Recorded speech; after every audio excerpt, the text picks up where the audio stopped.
Today we are going to discuss on prayer and fasting. आज फिर एक बार उपवास प्रार्थना पर हम कुछ सीखेंगे। My topic for today is when does prayer and fasting go together? आज का शीर्षक है प्रार्थना और उपवास कब साथ साथ जाते हैं। If you look at Mark 9:14 to 29, मरकुस 9 अध्याय 14 वचन से it was a boy who had a demonic spirit यहाँ पर एक लड़का जो दुष्ट आत्मा से पीड़ित था and he fell to the ground foaming with the mouth. और वो जमीन पर गिर गया, उसके मुंह से कुछ निकल रहा था And he was often thrown into the fire or into the water to destroy him. और कभी आग में या तो कभी जो पानी में उसको गिराया जाता था ताकि उसका नाश हो। And they went to the disciples could not cure him. और जब उस लड़के को शिष्यों के पास ले जाया गया तो शिष्य उसको छुटकारा नहीं दे पाए। And Jesus is on the scene. और फिर हम देखते हैं यीशु आते हैं वहां पर And Jesus tells the Father, if you believe, all things are possible. और फिर यीशु कहते हैं कि अगर तुम विश्वास करते हो तो तुम्हारे लिए सब कुछ संभव होगा। And the Father's response was, Lord, help my unbelief. और जो है वो बच्चे का पिता कहता है कि मेरे अविश्वास के लिए मेरी सहायता कर। And Jesus then rebukes the deaf and the dumb spirit. और फिर यीशु उस गूंगे और बहरे आत्मा को डांटता है And the spirit came out of him. और वो दुष्ट आत्मा वो लड़के से बाहर And निकलता the है। boy fell down as dead. तुरंत ही वो लड़का जमीन पर गिर जाता है जैसे वो मर गया। But Jesus took him by the hand, लेकिन फिर हम देखते हैं यीशु ने अपने हाथ को बढ़ाकर उसको उठाया। lifted him up, and he arose. यीशु ने उसको हाथ देकर उठाया और वो उठ खड़ा हुआ। The same thing is there in Matthew also. यही घटना जो है जो मत्ती में भी लिखा है, But Mark gives a detailed account. लेकिन जो मरकुस का जो पैसेज हमने लिया क्योंकि उसमें और ज्यादा जो बातें लिखी है इस घटना के बारे में। And the disciples wanted to know, how did he do that? अब ये सब जो यीशु ने किया तो शिष्य जानना चाहते थे कि यीशु से ये कैसे हुआ। And it says that this can come out by nothing but prayer and fasting. These are the words of Jesus. और तब यीशु ने शिष्यों को कहा कि ऐसी बातें सिर्फ प्रार्थना के साथ जब उपवास भी होता है तब ऐसा करने से ऐसी चीजें निकलती है। So there are things where prayer is required and prayer helps in getting the things done. तो हम देखते हैं कि कुछ बातों के लिए प्रार्थना जरूरी है ताकि वो पूरा हो और कुछ बातों के लिए प्रार्थना और उपवास। And few things where fasting comes into the scene. तो अलग अलग जो चीजों के लिए अलग अलग जो जरूरत होती है, कभी कभी सिर्फ प्रार्थना से हो जाता है, कभी कभी प्रार्थना और उपवास के साथ जो है चीजें होती है। So today, when does prayer and fasting actually now go together? तो आज हम सीखेंगे कि प्रार्थना और उपवास साथ साथ किन बातों के लिए जरूरी होता है। The first thing is when communion needs to be deepened and faith has to be restored. तो सबसे पहला जो पॉइंट है वो है कि जब हमारा संपर्क और गहरा होना है प्रभु के साथ और हमारा विश्वास पुनः स्थापित होना जरूरी है तब। It really means that prayer and fasting is no more a ritual or a duty. It comes as a desire and a service towards the kingdom of God. क्योंकि जब आप प्रार्थना करते हो तो इसलिए नहीं करना है क्योंकि आपको प्रार्थना करने के लिए कहा गया है इसलिए आप प्रार्थना करें।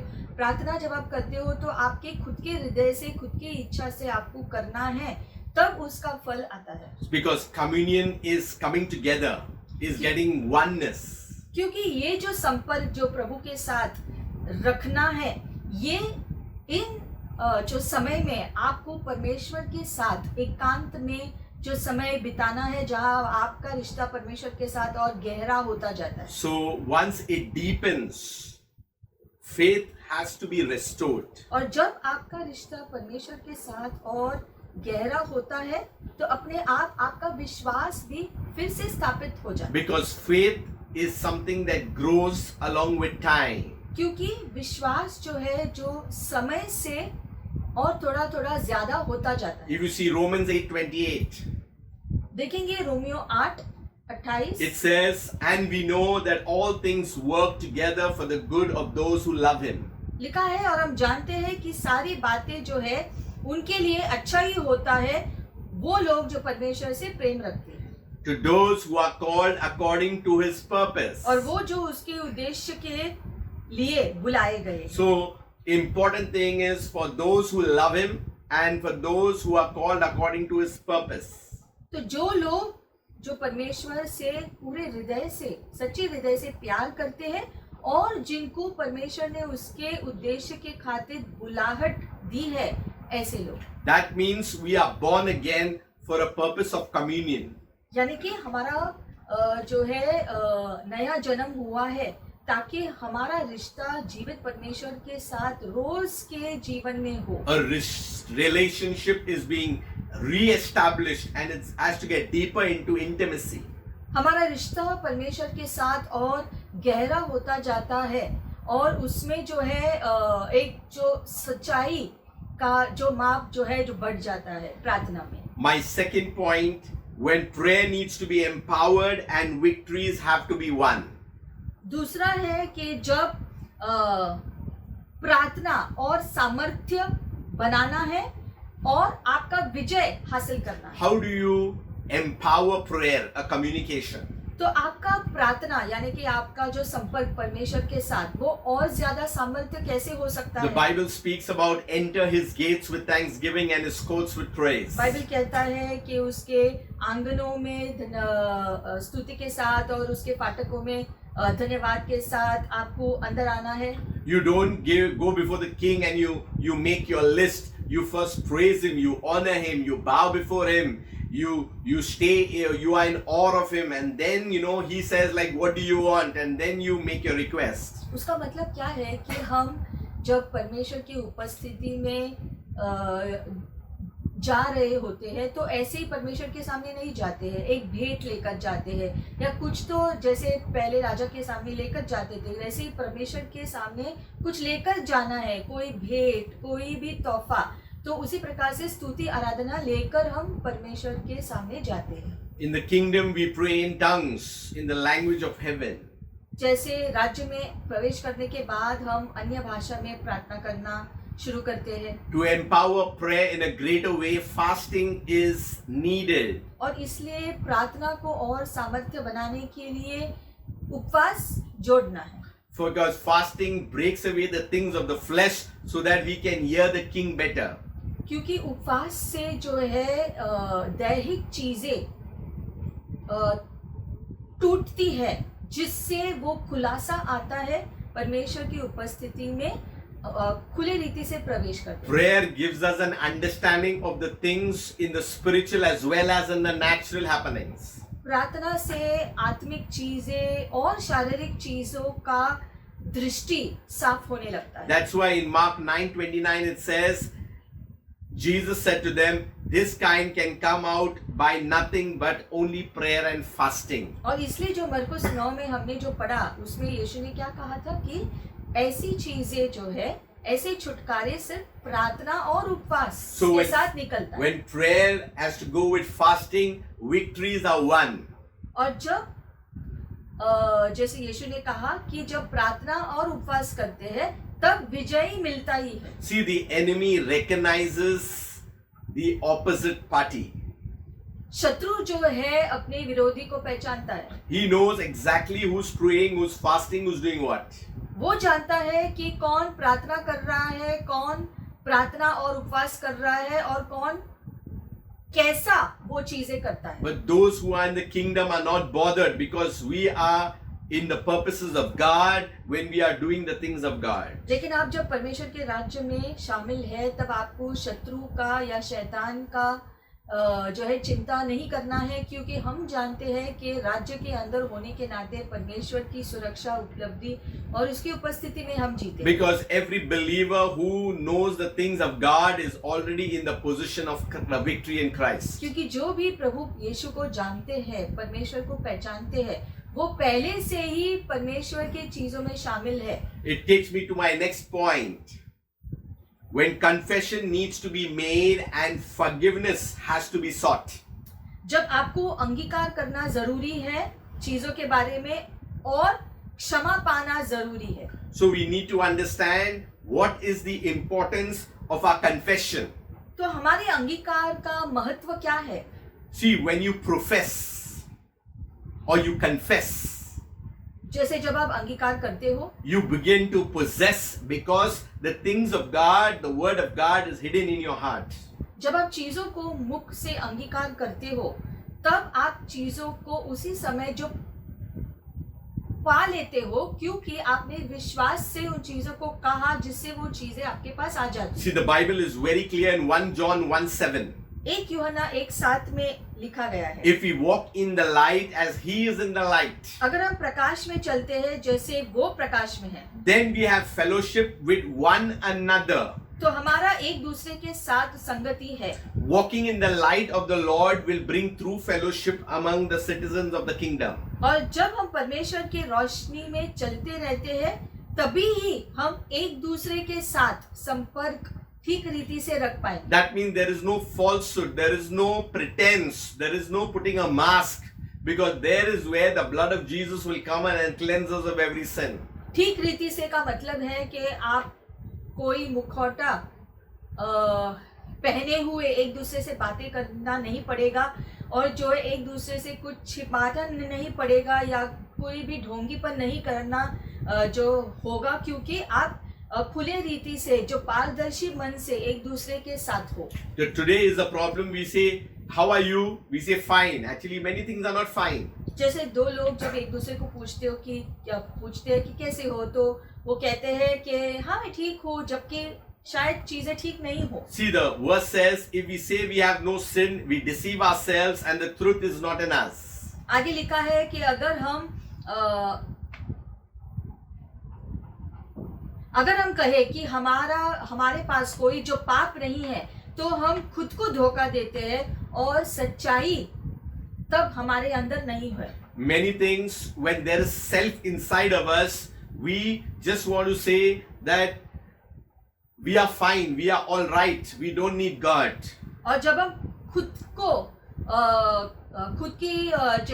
को ढांकने के लिए सोचते हैं, तो हम दूसरों को कहते हैं नहीं सब कुछ ठीक है, और शायद परमेश्वर के सामने भी हम ऐसे ही दिखाते हैं कि हम बस ठीक ही है।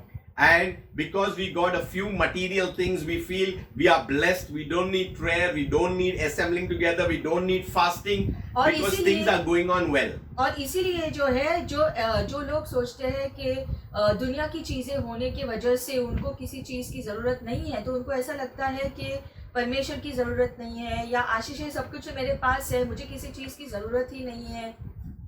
The word of God has a solution for everything.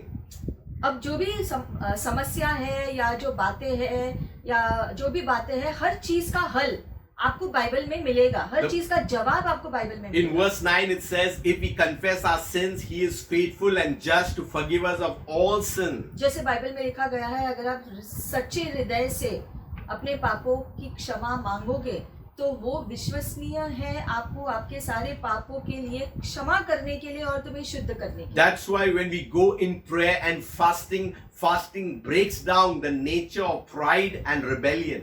जब आप उपवास प्रार्थना करते हो, तो जो है उपवास से जो है आपका घमंड, आपका जो बलवा करने की आत्मा, ये सारी चीजें टूटने लगती है। The Bible says all have fallen short of the glory of God. कि बाइबल में लिखा गया है कि सारे लोगों ने पाप किया है। We have fallen because of the first Adam.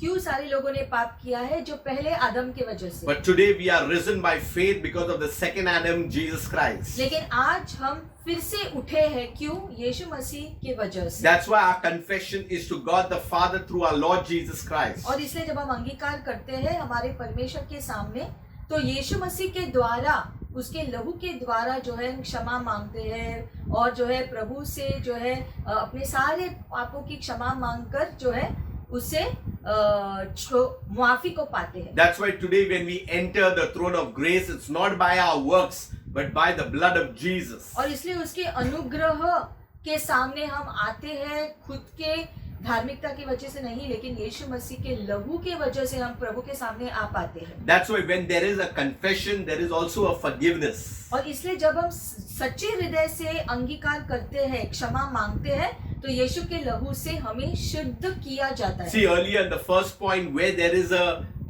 communion, there is faith. जैसे हमने जो पहले देखा कि जहाँ पर हमारा संपर्क है प्रभु के साथ, वहाँ पर विश्वास बढ़ता है। In the second point, where there is prayer, there is victory.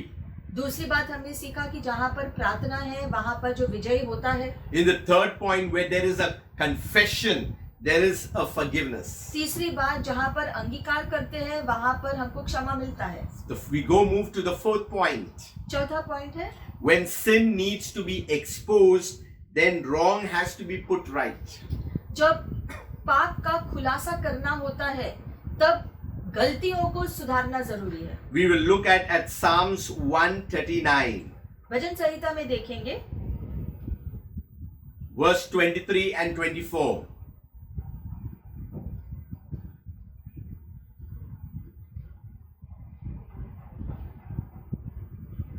David has committed a sin. यहाँ पर हम देखते हैं भजन संहिता में दाऊद ने एक जो पाप किया। If you see, he's asking for forgiveness. If you see the whole Psalm of 51, you will see what he's saying. हम देखते हैं कि दाऊद जो बार बार सच्चे हृदय से प्रभु के सामने हृदय की बातें करता है। But here in 1 Psalm 39, it says, "Search me, O God, and know my heart." यहाँ पर 139 में जो है लिखा गया है, दाऊद कहता है 23वें वचन में कि प्रभु मेरे हृदय को खोजो। Why is he saying, God, you search me? Because on his own, you search yourselves, you may never find that you have done something wrong. You are only going to justify. और वो कहता है मुझको परख ले और मेरा इरादा जान ले। मतलब वो परमेश्वर को कह रहा है कि आप मेरे हृदय को जांचना, आप देखो कि मेरे अंदर क्या है और अगर कुछ गलत है तो वो निकालने के लिए। So he says, try me and know my anxieties. Dawood जो है खुद से अपने हृदय की जो परिस्थिति नहीं बता रहा है, वो प्रभु से कह रहा है आप मेरे हृदय को जांचो और देखो अगर कोई बातें हैं अभी भी। See, when you go to the doctor, you have to lay down on the table and you have to allow him to check you. जैसे आप डॉक्टर के पास जाते हो तो आप डॉक्टर को अनुमति देते हो आपकी जांच ठीक से करने के लिए। You don't tell him you just tell him what are the symptoms, but he does the checking. आप उनको ये नहीं कहते हो कि उनको कैसे आपको जांचना है, आप सिर्फ अपनी समस्या उसे बताते हो और जांचने का काम वो डॉक्टर करता है। So David has wronged before God, but he says, God, you check because only you can put it right. तो दाऊद जानता है कि उसने कुछ गड़बड़ी की है, लेकिन वो अभी परमेश्वर को कहता है कि वो गड़बड़ी का कारण कहाँ से निकला, प्रभु आप मेरे अंदर वो जांच कर मुझे बताओ। Many a time we try to put it right and something else happens. कि कभी-कभी हम खुद से ही जब हम सोचते हैं चीजों के बारे में तो खुद का अनुमान लगाते हैं कि क्या हुआ होगा या किस कारण से चीजें हुए होंगे। Then he goes a little bit further and says, if there is any wicked way in me, O Lord, then remove it, lead me into the way of everlasting. और आगे वो कहता है अगर कोई दुष्ट बातें मेरे अंदर पाई गई है प्रभु वो भी आप ही जांच लो और मुझे अनंत रास्ते पर मेरी अगुवाई करो। So if sin is there, he is ready to confess it. He is ready to say, God, you diagnose me, but also make the wrong, put it right. तो दाऊद परमेश्वर को कह रहा है कि परमेश्वर आप मुझे जांचो और जहाँ पर भी गड़बड़ियां हैं मेरे जीवन में वो मुझे दिखाओ प्रभु और मेरी सहायता करो ताकि मैं उन चीजों को सुधार सकूं अपने जीवन में। It leads me to my fifth point.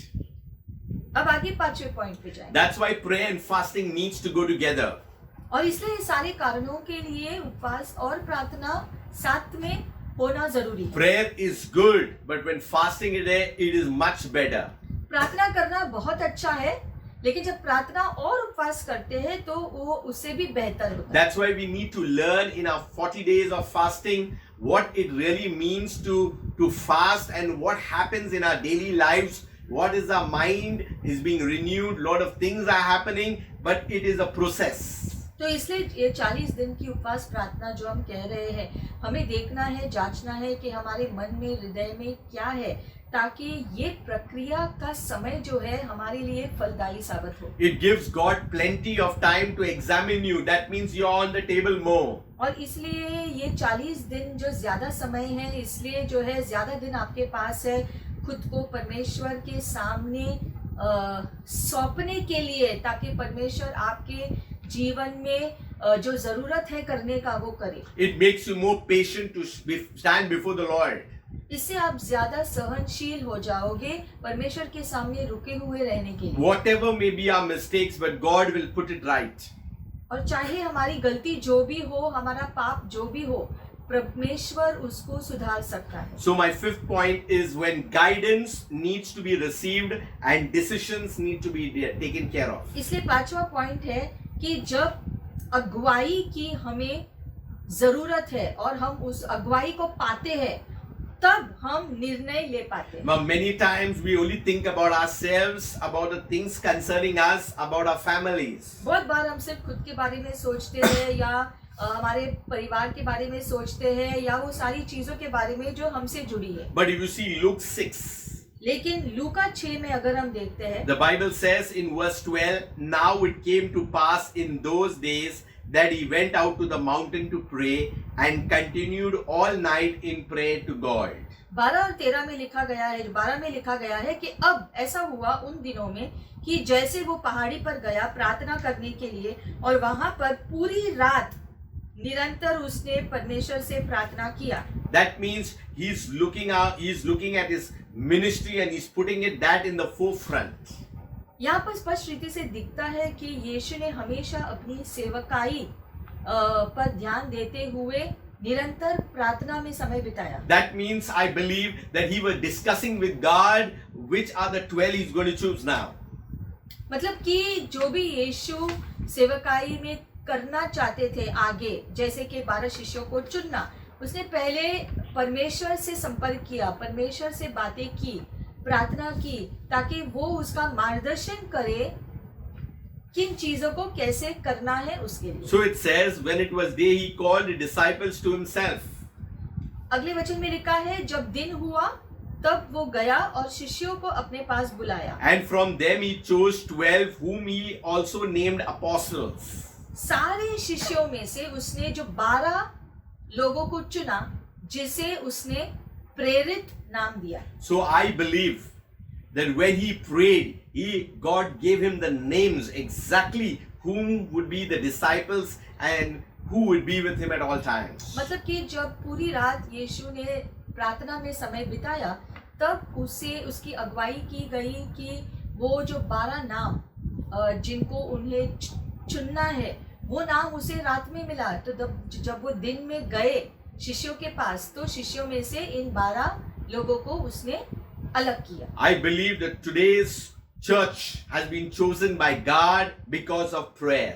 उसी प्रकार से जो है आज भी हम देखते हैं परमेश्वर लोगों को चुनते हैं प्रार्थना के द्वारा जो है, ताकि उसकी सेवकाई का कार्य पूरा हो। Today we are disciples, we are followers, we are witnesses of God because of prayer. Someone prayed and that's why our names are written in the Lamb's Book of Life. आज अगर हम शिष्य है, सेवक है या कोई भी सेवकाई का कार्य करते हैं या जो भी हमारी बुलाहट है जिस स्थान पर है, वो परमेश्वर के उद्देश्य और बुलाहट के वजह से है, उसके राज्य की बढ़त के लिए। And the biggest someone is none other than Jesus himself. और वो जो है सबसे बड़ा जो है वो परमेश्वर है जिसका नाम यीशु मसीह। Because the Bible says that we were chosen before the foundations of the world. और बाइबल में लिखा गया है कि धरती के नींव डालने से पहले ही परमेश्वर ने आपको चुना। So guidance was taken before God and the decisions were made on earth. तो यीशु ने खुद पहले प्रार्थना किया और फिर निर्णय लिए, मार्गदर्शन पाने के बाद, निर्देशन पाने के बाद फिर यीशु ने जाकर कार्य किया, because prayer was made on earth. क्योंकि उस समय यीशु धरती पर थे। That means a portal had opened towards heaven. और प्रार्थना के द्वारा स्वर्ग के लिए जो है हम रास्ता खोलते हैं ताकि हम सही निर्णय ले पाए। Whenever you are in prayer, a portal is open, and that's how you get answers to your prayer. और ऐसे जब आप प्रार्थना करोगे तब स्वर्ग के लिए वैसे ही जो है एक रास्ता बन जाएगा जिससे आपको अपनी प्रार्थना का उत्तर मिलेगा। We must be in a habit of praying for the church. और हमें कलीसिया के लोगों के लिए एक दूसरे के लिए प्रार्थना करने का आदत डालना We है। must be in a habit of praying for the missionaries and those who are in leadership. जो सुसमाचार बांटने का काम करते हैं, जो अगुवे हैं या पासवान हैं या आपको जो चीजें सिखाते हैं, ऐसे सब लोगों के लिए भी प्रार्थना में रखना है। So the sixth point says, when service need to be rendered and power has to be secured. छठा पॉइंट है जब आपको सेवकाई करनी है और शक्ति पाना है। So service need to be rendered. आपको सेवकाई या सेवा करना है। The Bible says in Ezra 28 verse 21. Ezra का पुस्तक 8वां अध्याय 21 वचन। This is a fasting and prayer for protection.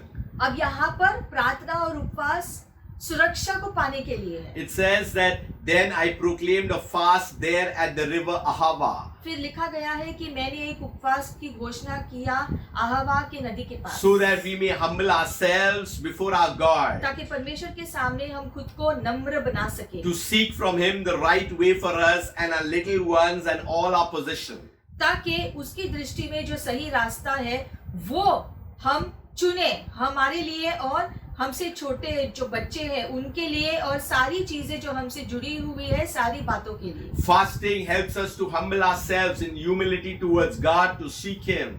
जब हम उपवास करते हैं तो अच्छा मौका होता है खुद को नम्र बनाने के लिए, ताकि हमारे नम्र होने की वजह से फिर परमेश्वर अपना काम कर सकते हैं। In fasting and prayer, you want to have the right way, to move in the right way, not only for our life but our children. It really means generation onwards. उपवास करने का मतलब है कि आप सही रास्ते पर खुद को चलाने लगते हो और अपने बच्चों को और या जो छोटे लोग जो है जो युवक है उनको भी वो रास्ता तैयार करते हैं कि किस रास्ते पर उनको भी आगे जाके चलना है। It speaks about he was ashamed to ask the king for soldiers and all this because he knew that God Himself would protect. और आगे जो है लिखा गया है कि वो राजा से जो है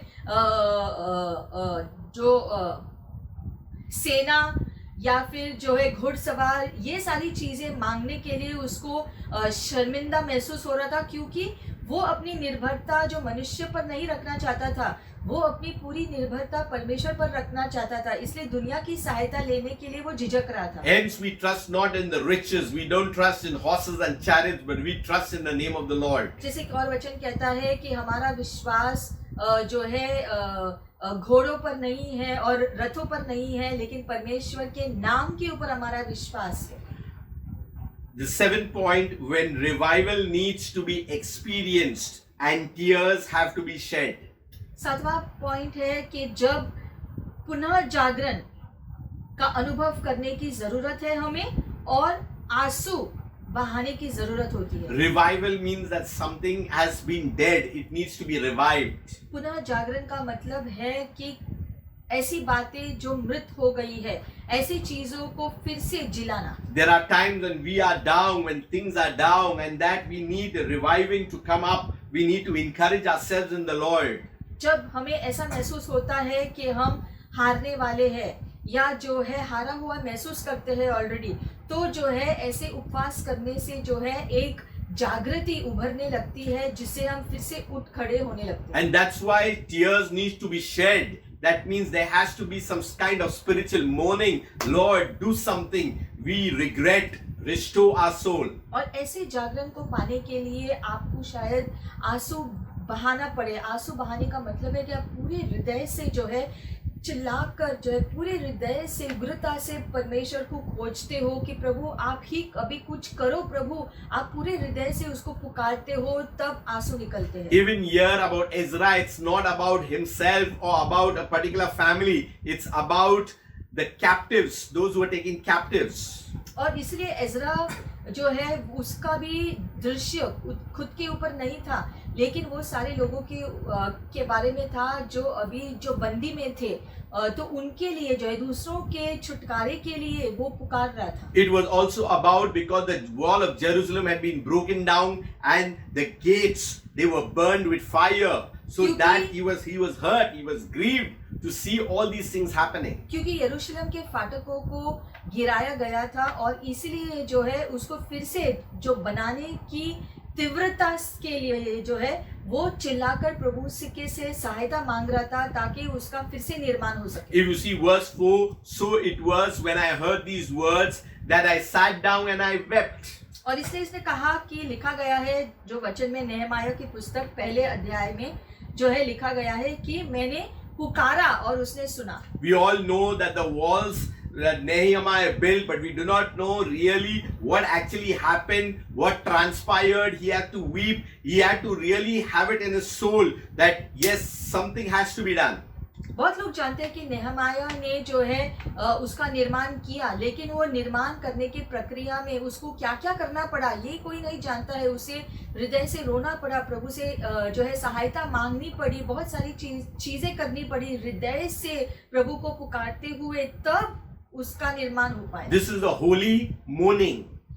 ये जो है जो पवित्र दुख होता है. This is the holy weeping. What it means is actually seeking God. Lord, give me direction. Tell me what to do. We need to move into the kingdom of our Lord Jesus Christ, into the purpose of Him who has called us. और इसलिए ये जो पवित्र जो है आंसू जब हम बहाते हैं तब हम पूरे हृदय से उसको पुकारते हैं कि प्रभु आपने जो उद्देश्य ठहराया है, जो बुलाहट रखा है, उसमें चलने के लिए आप हमारी सहायता करो, मार्गदर्शन करो और आप जैसा चाहते हैं वैसा आप करो. And it says, continues in verse 4, that he mourned for many days. और चौथे वचन में लिखा है कि बहुत सारे दिनों तक उसने उपवास किया, प्रार्थना किया. And I was fasting and praying before the God of heaven. तो लिखा गया है कि उसने प्रार्थना और उपवास दोनों किया स्वर्ग के सामने. But what happened? Mourning for many days. और दिनों तक उसने ऐसे किया. So he says in verse 7 that we have acted very corruptly against you. He's talking about a nation, about a people. और वो कहता है लोगों के ओर से कि हमने पाप किया है, ये हम अंगीकार करते हैं. So revival, if we need, tears has to be shed. तो अगर हमें जागरण चाहिए तो पूरे हृदय से पुकार कर आंसू बहाना पड़ेगा. What is broken has to be rebuilt. क्योंकि जो भी बातें टूटी हुई है उसको फिर से निर्माण करना जरूरी है. There is a time it is painful. और ऐसे करने की प्रक्रिया में शायद दर्द भी हो. But where there is painful in the things of the kingdom, there is also fruitfulness at one side. लेकिन जहाँ पर परमेश्वर के राज्य में दर्द भरी जो दर्द होता है चीजों को सुधारने में, लेकिन जब वो सुधर जाता है तो उसका फल भी हमको ही मिलता है. So in closing, where prayer and fasting has to go together. तो प्रार्थना और उपवास साथ साथ किन चीजों के लिए करना है? Where there is communion, there has to be faith. जहाँ पर संपर्क है वहाँ पर विश्वास होता है. Where there is prayer, where there is fasting, there is always victory. जहाँ प्रार्थना होता है वहाँ पर विजय होता है. दूसरा, Where there is a confession which is pure, there is also a forgiveness which is whole. तीसरा, जहाँ पर अंगीकार होगा वहाँ पर क्षमा मिल सकता है. Where there is sin that is needs to be asked for forgiveness, the wrong is also removed. चौथा, जब हम पाप का खुलासा करते हैं तब जो है गलत चीजें सुधर जाती है. Where then guidance is needed, right decisions are also made. और पांचवी बात, निर्देशन के द्वारा सही निर्णय लिए जाते हैं. Where there is service, there is power. छठा बात, जहां पर हम सेवा करते हैं वहां पर शक्ति दिखाई देती है। Where revival is required, tears are to be shed. और सातवां, जहां पर जागरण का अनुभव करना है वहां पर आंसू बहना होता You है। know, when you put all these together, it gives you total victory.